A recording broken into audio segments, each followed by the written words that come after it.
बच्चा जो जान दे दिया अपनी, आदिल, वो तो अपनी जान दे दिया ना।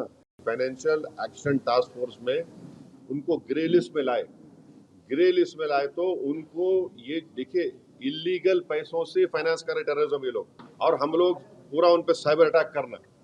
हमारे पास एथिकल हैकर्स है हमारे पास। शहीद अफरीदी ने ऐसा स्टेटमेंट किया है, भारत खुद ही अपने लोगों को मारता है और फिर बाद में हमारे ऊपर नाम लेता है। कौन है जी इन्हें?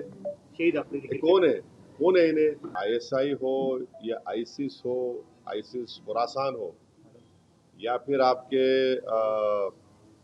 जो डीप स्टेट है या एस्टेब्लिशमेंट है पाकिस्तान का, वो तो यही चाहते हैं कि इस देश में हमेशा के लिए हिंदू मुसलमानों के झगड़े चलते रहें। तो इसीलिए उन्होंने हरकत की, और उनका वहाँ कश्मीर में जाकर नॉन मुस्लिम को, हमारे हिंदू भाई बहनों को मारने का मकसद एक ही था कि कश्मीर को बताना चाह रहे थे कि यहाँ कोई नॉन मुस्लिम नहीं आ सकता। तो उनका मकसद वही है। तो हम पूरे देशवासियों से अपील कर रहे हैं कि आप ऐसे वक्त पे, अपनी पॉलिटिकल डिफरेंसेस होंगे, मगर आप उन लोगों को कामयाब होने मत दीजिए जो इस देश को कमजोर करना चाहते हैं, इसकी यूनिटी को कमजोर करने करके। कश्मीर पर जैसा कि नाम लेकर मारा गया कहा जा रहा है, तो उसी तरह से हर मुल्क में हिंदू मुस्लिम किया जा रहा है। बीजेपी लीडर जो है तो नाम लेकर पूछ कर मार रहे हैं। दादर का वाकया सामने आया है। तो ठीक है, वो जो कर रहे हैं गलत कर रहे हैं, वो लोग मुल्क के मुफाद में काम नहीं कर रहे, हम उसका मजम्मत करते, कंडेम करते हैं। अब आपके ही डिप्टी चीफ मिनिस्टर महाराष्ट्र के, वो खुद बोल रहे कि वो जो बच्चा जो जान दे दिया अपनी, आदिल, वो तो अपनी जान दे दिया ना। वो कहाँ देख रहा था कि मुसलमान है, हिंदू देख रहा, इंसान को देख रहा था। वो जान बचाने के लिए वो टेररिस्ट से वेपन छीनने की कोशिश किया, उसको मार दिए। तो ये जो, अगर हमारे देश में से कोई कर रहा है गलत है, ये इसको हम कंडेम करते हैं। सरकार ने जो अल्टीमेटम दिया था कि जितने भी पाकिस्तानी हैं उनको पाकिस्तान भेजा जाए, वो चले जाए, मगर यहाँ की राज्य सरकार में जो है देवेंद्र फडणवीस बोल रहे कि पूरे गए और एकनाथ शिंदे जी बोल रहे 160 अभी बाकी है। मेरे को नहीं मालूम, ये तो गवर्नमेंट को। युद्ध कितना महंगा पड़ेगा भारत को? अरे भाई, अभी गवर्नमेंट को छोड़ो ना, ऐसा लूज टॉक मत करिए। गवर्नमेंट का डिसीजन होगा, गवर्नमेंट पूरा सोच के फैसला करेगी। सुनिए, एक मिनट सुनिए, गवर्नमेंट क्या करेगी नहीं करेगी वो गवर्नमेंट तय करेगी। हमारा बोलना, अपोजिशन कहता है कि आप इस पर स्ट्रांग एक्शन लीजिए, ये खत्म होना ये चीज। अब वो कैसा एक्शन लेंगे, क्या लेंगे, गवर्नमेंट पे तो थोड़ा आपको तो उनको उन पे छोड़ना पड़ेगा ना। अब ये टीवी चैनल पे एंकर बैठकर ऐसा बोल रहे, ऐसा होगा ऐसा, अरे भाई ये मजाक है क्या? ये ऐसा गवर्नमेंट तय करेगी, क्या डिसीजन होगा वो तय करेंगे। मगर हम, मेरा डिमांड ये है कि पाकिस्तान को फिर से FATF की ग्रे लिस्ट में लाना जरूरी है। फाइनेंशियल एक्शन टास्क फोर्स में उनको ग्रे लिस्ट में लाए। ग्रे लिस्ट में लाए तो उनको ये देखिए, इलीगल पैसों से फाइनेंस कर रहे टेररिज्म ये लोग। कोई वाइट का पैसा नहीं, कि इलीगल पैसे से। तो FATF की दोबारा लिस्ट, की ग्रे लिस्ट में पाकिस्तान को डालना जरूरी है। हम डिमांड करेंगे ये गवर्नमेंट से कि उनको FATF की ग्रे लिस्ट में डालो आप, तभी जाकर उनका होगा। और हम लोग पूरा उन पे साइबर अटैक करना। हमारे पास एथिकल हैकर्स है हमारे पास। नेवल और एयरफोर्स ब्लॉकेट कर सकते, इंटरनेशनल लॉ में कर सकते हम।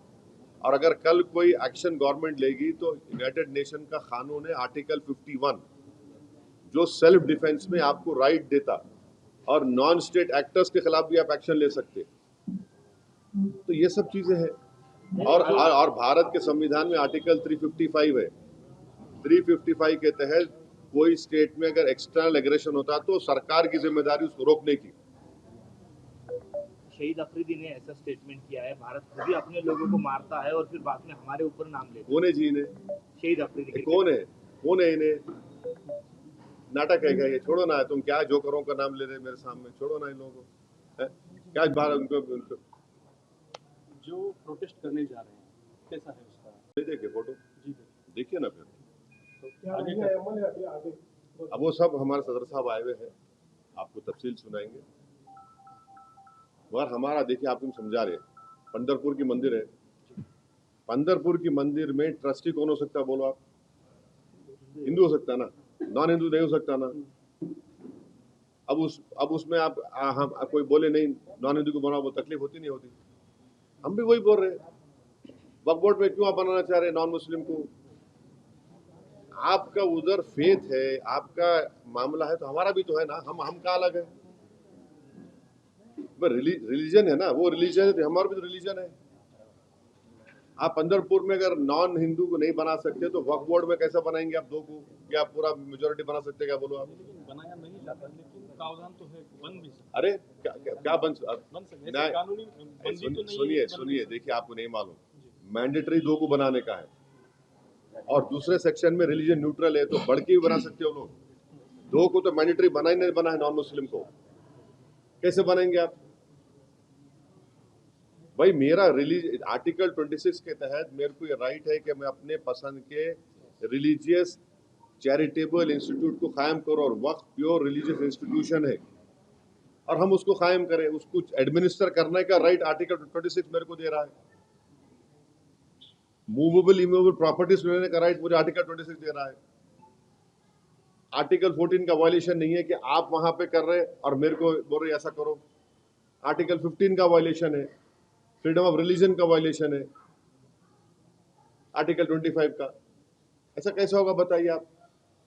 और एक बात बताइए ना, आप लोग पूछते क्यों नहीं? आप लोग मीडिया वाले डर रहे कहीं को, मेरे को समझ नहीं आ रहा। महाराष्ट्र के ये कानून से भारत का सबसे बड़ा दौलतमंद जो आदमी है, जो खोजाओं के यतीम खाने पे अपना महल बना लिया, सेक्शन 2C के तहत वो मालिक बन गया। आज की तारीख में नरेंद्र मोदी ने जो कानून बनाया, सेक्शन 2C पढ़ो आप, any trust form before this act and after this act will not be Waqf property. क्यों? और आगा खानी को क्यों लेके आए? आगा खानियों से मोहब्बत पे ना पे नहीं लेके आए। अगर आगा खानियों की मोहब्बत पे लेके आते तो नरेंद्र मोदी जाके जकिया जाफरी से मिलते थे। वो आगा खानी है। ईसान जाफरी को काट के उनके जिस्म को जला दिया गया था। आगा खानियों को इसलिए लेके आए ताकि वो जो ट्रस्ट से वो जमीन खरीदे, यतीम खाने खरीदे, उसको लीगलाइज करना। आप मेरे को बताओ, बीजेपी के पैम्फलेट में लिखा हुआ है कि 70% वक्फ प्रॉपर्टीज पे इंक्रोचमेंट हो गया। अगर 70% है तो आप लिमिटेशन एक्ट अप्लाई करके उनको ओनर क्यों बना रहे? आप ओनर बना रहे ना उनको। आप देखो उनका पैम्फलेट पढ़े आप लोग, एक 4 पेज का, एक 15 पेज का बुकलेट, बकवास लिखे रहे उसमें, खुद अपने आप को वो कर रहे, कॉन्ट्रडिक्ट कर रहे। लिमिटेशन एक्ट का मतलब क्या है? 12 साल जो वहां पे बैठा हुआ है इंक्रोचमेंट करके, उसको आप मालिक बना दिए। आज मालिक बन गया वो। इवैक्यू वक्फ प्रॉपर्टीज है, इवैक्यू वक्फ प्रॉपर्टीज को आप निकाल के गवर्नमेंट कस्टडी में दे दिए, तो वक्फ बोर्ड का नुकसान हो गया ना।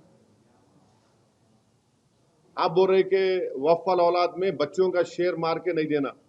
क्या आज हमारे भारत में हिंदू धर्म में अगर सेल्फ एक्वायर्ड प्रॉपर्टी होती है तो आप किसी को भी अपने, अगर आपके 2 बच्चे हैं तो आप किसी एक को पूरा दे सकते या महल्ले में किसी को दे सकते, मगर इस्लाम में हम 1/3 से बढ़ के नहीं दे सकते अपने बच्चों में से किसी को भी। विल पावर आपको है, और हम अगर आप, मैं अल्लाह के नाम पे दे रहा हूं। अब मिसाल के तौर पर अगर कोई हिंदू अपना पूरी प्रॉपर्टी दान दे रहा तो उसमें पूछते क्या तू बच्ची का हक मार के दे रहा है? उन्हें बोला नहीं भाई, भगवान को दे रहा हूं, अल्लाह को दे रहा हूं, मैं, मेरी प्रॉपर्टी है। संविधान में आर्टिकल 300A है, प्रॉपर्टी आपका है, मैं कुछ भी कर सकता हूं मेरे प्रॉपर्टी। आप बोल रहे नहीं, वो ऐसा नहीं कर सकते आप। तो ये इसमें ऐसे प्रोविजंस है इतने। अच्छा, हम ये जो चला रहे ना प्रोपेगेंडा, बीजेपी, हमको बताओ एक सेक्शन बताओ उसमें जो प्रॉपर्टी तुम लैंड ग्रैबर से निकाल के लाके देंगे। तुम एक सेक्शन बताओ जो यहाँ से इनकम में इजाफा होगा, बताओ ना। 45 अमेंडमेंट्स है, कौन सा उसमें है बताओ जो मुसलमानों के मफाद में? आप तो लूटने के लिए लेकर आ रहे। सेक्शन 3D आप बना दिए, उसमें 3D का बोल रहे, क्या बोल रहे, जो आर्कियोलॉजिकल एंशिएंट प्रोटेक्टेड मॉन्यूमेंट है वो वक्फ नहीं रहेगा। क्या मतलब भाई? आपको मालूम औरंगाबाद आपके शहर में, यहाँ पर अपने क्या नाम था जो वहां से अफ्रीका से आए थे उस बादशाह का, मलिक अंबर का वो नहीं है, वक्फ नहीं रहा वो। उनकी समाधि, हाँ नहीं रही, वक्फ नहीं रहा वो। कैसा होता बोलो? वो सेक्शन 3D में आप बोल दिए मलिक अंबर की खबर आप वक्फ नहीं है, कैसा बोलेंगे भाई? कई शियाओं के इमाम बड़े हैं, 200 साल पुराने हैं, एंशंट है, तो आप बोल रहे नहीं वक्फ की नहीं रहती, कैसा होगा ये? अब आपका पंचक्की है, आप पंचक्की बोलेंगे नहीं है, दरगाह नहीं है, वो वक्फ नहीं है क्योंकि एएसआई का मॉन्यूमेंट है वहां पे। कि आप तो छीन रहे हैं ना हमारे से, बचा रहे कहां आप? कौन सा सेक्शन है बताओ आप बोल रहे हैं कि 6 महीने के अंदर पूरा पोर्टल पे चढ़ाओ। कैसे चढ़ा 6 महीने में? बोलो आप। जो नहीं चढ़ाए वो वक्त नहीं रहेगा।